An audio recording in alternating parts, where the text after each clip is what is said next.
Hello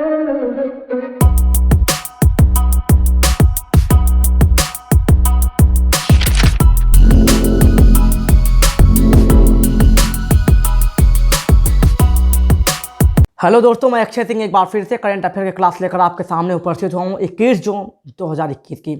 दोस्तों, आज हम बात करेंगे 21 जून है तो ऐसे दो बहुत ही इंपॉर्टेंट डे आज मनाए जा रहे हैं, जिन्हें नंबर 1 पर हम बात करेंगे आज योगा डे की और दूसरी बात करेंगे संगीत दिवस की। तो दोनों एक ही दिन है।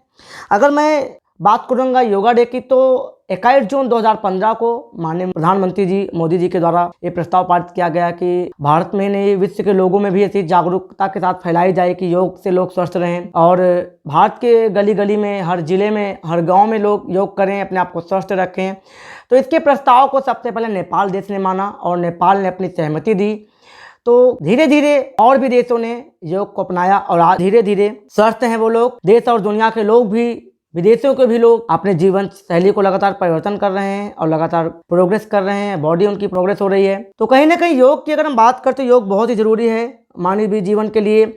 आज के शुरुआती दौर में, आज के 5000 साल पहले, 6000 साल पहले भी ऋषि जो होते थे गुरुकुल में बच्चों को, शिक्षार्थियों को सिखाते थे योग, और योग के माध्यम से उन्हें दिमागी रूप से और शारीरिक रूप से मजबूत बनाते थे।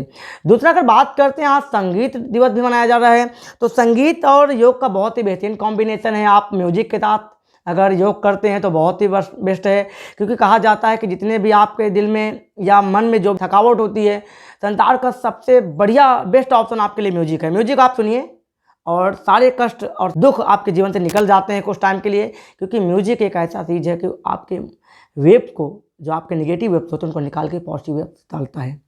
तो दोस्तों, आइए जोड़ते हैं देश और दुनिया की खबरों से और चलते हैं पहले क्वेश्चन की तरफ। निम्न में से किस अंतर्राष्ट्रीय संगठन ने हाल ही में वैक्सीन अंतर्राष्ट्रीयवाद के लिए 4 दिवसीय शिखर सम्मेलन का आयोजन किया है? तो इसका सही आंसर है प्रोग्रेसिव इंटरनेशनल। अंतर्राष्ट्रीय संगठन प्रोग्रेसिव इंटरनेशनल ने हाल ही में अंतर्राष्ट्रीयवाद के लिए वैक्सीन के लिए 4 दिवसीय सम्मेलन आयोजन किया है। यह शिखर सम्मेलन कोविड-19 महामारी को जल्द से जल्द समाप्त करेगा तथा कोविड-19 के टीके को सुरक्षित करने के उद्देश्य से भी इस शिखर सम्मेलन का आयोजन किया गया है।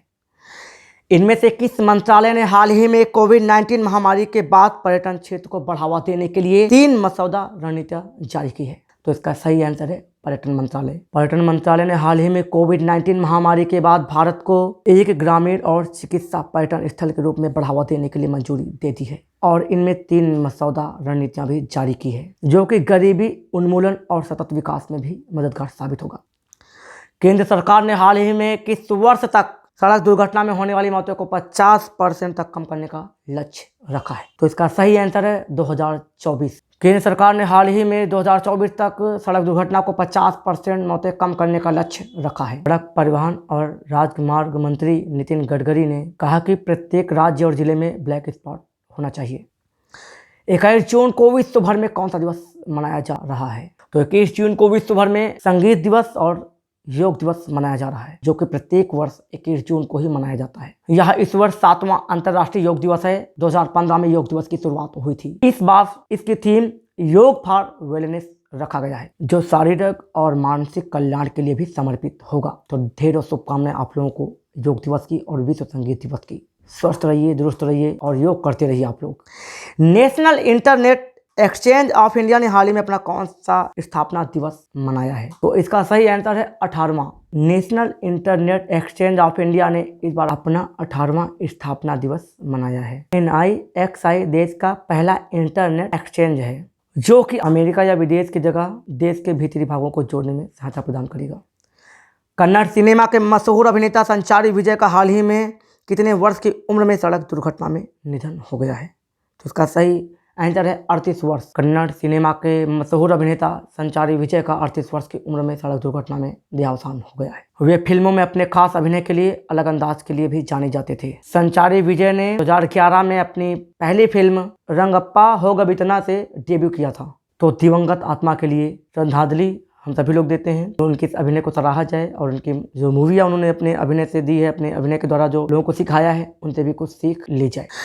भारतीय महिला पहलवान विनेश फोगाट ने हाल ही में पोलैंड ओपन में कितने किलो वर्ग में गोल्ड मेडल जीता है? तो इसका सही आंसर है 53 किलो वर्ग में। भारतीय महिला पहलवान विनेश फोगाट ने हाल ही में पोलैंड में 53 किलोग्राम में स्वर्ण पदक जीता है। उनका यह इस सत्र का तीसरा खिताब है। उन्होंने इससे पहले मार्च में मोटियो पेलिगोन में स्वर्ण पदक भी जीता था और दूसरा एशियाई चैंपियनशिप में भी गोल्ड मेडल जीता था। तो बहुत बहुत बधाई विनेश फोगाट जी को।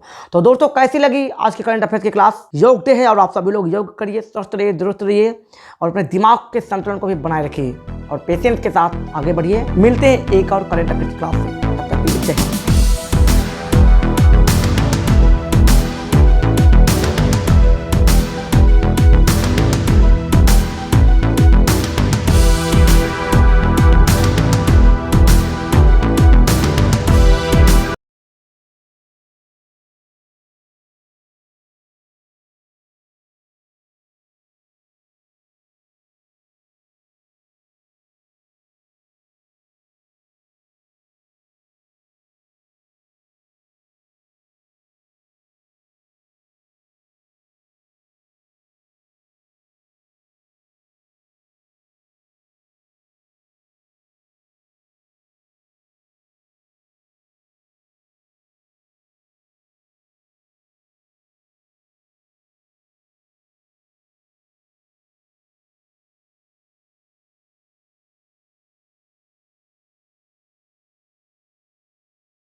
स्वस्थ रहिए, दुरुस्त रहिए और योग करते रहिए आप लोग।